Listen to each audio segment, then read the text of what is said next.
Hello guys, today I'm back with Exodus chapter 21. So yeah, today's about the details about chapter 20's 10 commandments. So it's the details. So it's about the laws about the Hebrew servants, and harming others and the bad conditioned animals that hurt people. Yeah, so yeah. The animals that harm some people. Right. So we'll learn about these three today, so let's start. Exodus chapter 21. Here are the laws you must explain to the people of Israel. Set your Hebrew servants free. Suppose you buy a Hebrew servant, he must serve you for 6 years, but in the 7th year you must set him free. He does not have to pay anything. So this means it means suppose you have a Hebrew servant, he must serve you for 6 years,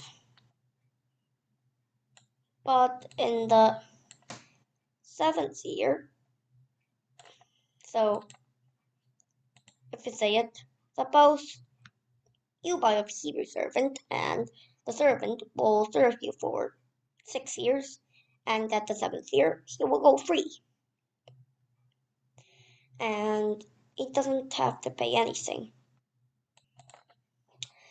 If he does not have a wife when he comes, he must go free alone, but if he has a wife when he comes, he must go with him. So this means, yeah, you're married, you have a wife, and you go into you become a servant with your wife.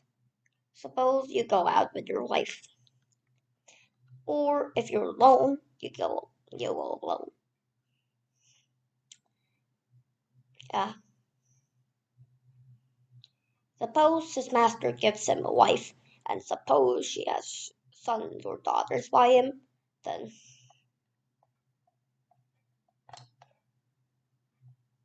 only the man will go free. The woman and her children will belong to her master. But suppose the servant says, I love my master and my wife and children. I don't want to go free. Then his master don't want to go. Then his master must take him to the judges. His master must take him to the door or doorpost of his master's house. His master must poke a hole through his servant's earlobe into the door or doorpost. Then he will become a servant for life.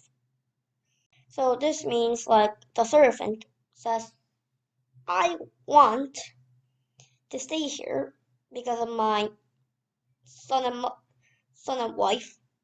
Suppose that. So he doesn't want to go by himself. So he's going to stay. So his master must poke a hole through his ear, and he'll become his servant for life. So people see it, and they will know, oh, that's a person that already has a master for life. So suppose a man sells his daughter as a servant, then she can't go free as male servants do. So this means a man sells his daughters. Suppose the man sells his daughter as a servant, then she can't go free as the male servants do. So we got that. But what if the master who has chosen her does not like her? Then he must let the man buy her back. He has no right to sell her to no strangers. He has broken his promise to her. What if the truth is But if he chooses her to marry his son, then he must grant her the rights of a daughter. So this means, if no right to sell to the strangers, and if the servant marries with the son of the family, then they need the rights about the master needs to do the rights about the rights of a daughter. Yeah. And what if her master marries another woman? He must still give the first one her food and clothes and sleep with her. Yeah, so, and if he does not provide her with those 3 things, she can go free. She does not have to pay anything. That's how it works. Yeah, that's how. So, next one. Laws about harming others.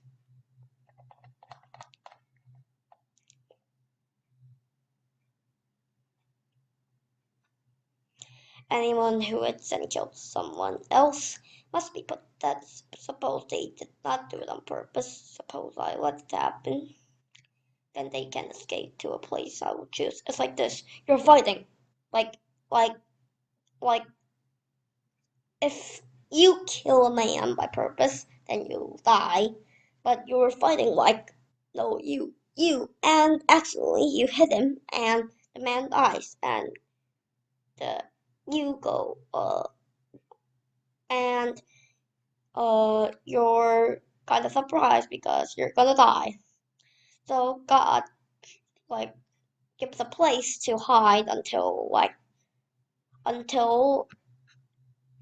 the until it was actually an accident. So until it's going to it looks they know that there was an accident. Yeah. But suppose they kill someone on purpose, then take them away from my altar and put them to death. If it was purpose, even take him to death. Yeah. Anyone who attacks their father or mother must be put to death. Anyone who kidnaps and sells another person must be put to death. If they still have the person with them when they are caught, they must be put to death. Anyone asks for something bad to happen to their father or mother must be put to death. Suppose 2 people get into a fight and argue with each other. One hits the other with a stone or a fist, and the person who was hit does not die but has to stay in bed. And later that person gets up and walks around outside with a walking stick. Then the person who hit the other person will not be held responsible, but that person must pay the one who was hurt for the time spent in bed. It's like this. You hit the person and the person didn't die, and he needs to stay in bed for a while, and after he gets on walking with his walking stick, then the person who hit it is not will not be held responsible, but that person must pay the one who was hurt for the time spent in bed. And the one who hit the other person must be sure that the person is completely healed. Suppose a person beats their male or female slave to death with a club. That person must be punished, but they will not be punished if the slave gets up after a day or 2. After all, the slave is their property. Suppose some people are fighting, and one of them is a pregnant woman.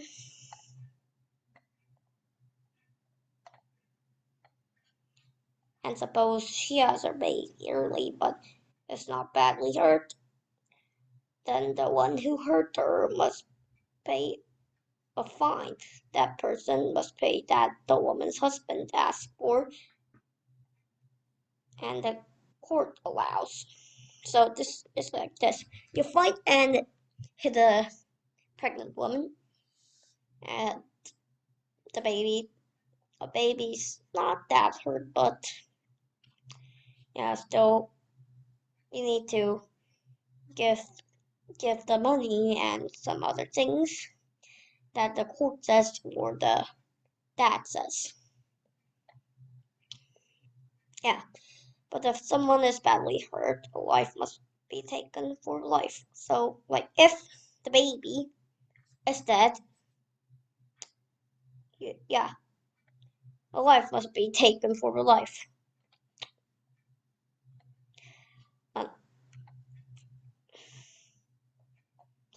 An eye must be put out for an eye, a tooth must be knocked out for a tooth, a hand must be cut off for a hand, and a foot for a foot, a burn must be given for a burn, a wound for a wound, a bruise for a bruise, and a bruise for a bruise.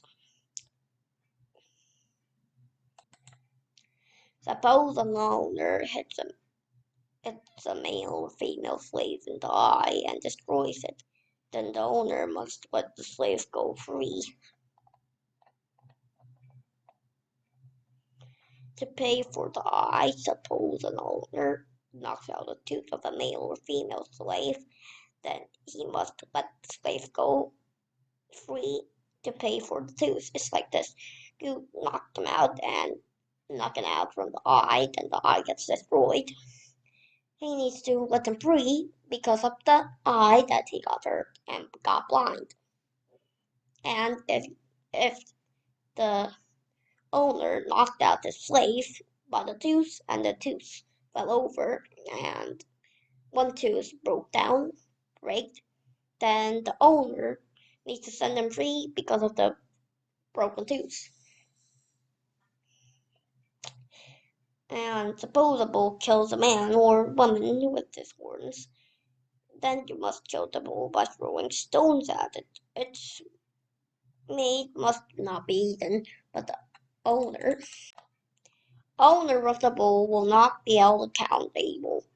But suppose the bull has had the habit of attacking people, and suppose the owner has been warned, but has not kept and fenced in, then if it kills a man or woman, you must kill it with stones. But the owner must also be put to death. So it's like this. It's like this. It's kind of like this. Your bull killed a person. You need to kill it by throwing stones at it. And you must not eat the meat, but the like the bull, like bulls have a habit of hitting people, and the owner knows that the bull is hitting people. Then the bull and the bull owner, like the bull needs to die and the owner needs to die. Cause yeah, you know it. But suppose payment is required of him instead, then the owner can save his life by paying what is required. That's a way too. Yeah, the same law applies if the bull wounds a certain son or daughter with his horns. Suppose the bull wounds a male or female slave, then the owner must pay the slave's master about 12 ounces of silver. You must kill the bull with stones.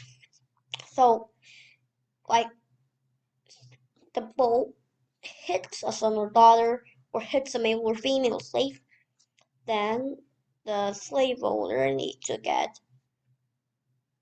12 ounces of silver. And the how you kill the bull is the same. Suppose someone uncovers a pitchfork, takes one and does not cover it, or takes one and does not cover it. Oops. And suppose an ox or donkey falls into it. Then the person who opened the pit must pay the animal's owner for the loss. The dead animal will belong to the person who opened the pit. It's like this. There's a giant pit that was digged by the pit owner. Then a bull, ox, or camel or other animals fell down into the pit and died. And so the dead, yeah, like the dead animal will belong to the person who opened the pit. You don't want to smelly dead ox in your house, like your ox that's been in the right. Yeah. Well, suppose someone spoons a neighbor's bull and it dies, then the owner and the neighbor must sell the live one, and they must share the money and the dead animal equally. But suppose people knew that the bull had the habit of attacking, and suppose the owner did not keep it fenced in, then the owner must give another animal to pay for the dead animal, and the dead animal will belong to the owner. Time to read the box. Take care of others. Live it. Read Exodus 21, part 28 to 36. These laws say that God's people should take care of other people and their things. Take a look around your home. Is it a safe place? Are there any toys on the floor that might make someone trip? Are tools put away? Are there any things that could start a fire? Does your dog bite? Yes. Are poisons kept out of the reach of children? This is not USA. This is Korea. We don't have any poison. But yeah, there is one. Does your dog bite? Yes. My three dogs. All my three dogs bite. Yeah. See if you can make your house and yard safer for your family and other people. Ask your mom and dad for ideas too. Give yourselves 10 points for each thing you make safer. So, I guess there's no toys on. So, maybe I think I'm 30 points, doing good, or super, I guess. But, like, but, let's, yeah, let's see. 10 points, keep it up. 30 points, doing good. 50 points, super. Well, this is the end of a book, so this means God actually made these kind of laws to take care of others. And after, Jesus said, listen to your God and love your God and love your neighbors. So that's all of my book, my lesson. So lesson of today. So let's go to praying. Dear God, today we learned about Exodus chapter 21, and today we learned about the laws about servants and about harming people and the laws about the animals. And today we're thankfully about making every people equal. And today I was very thankful to know you. And thank you always. Amen. Yeah, so thanks for watching my videos. So yeah, we finished another lesson today. So yeah, I'll be see you next time at chapter 22. So, well, thanks for watching my videos. I will see you next time. See you next time. Goodbye.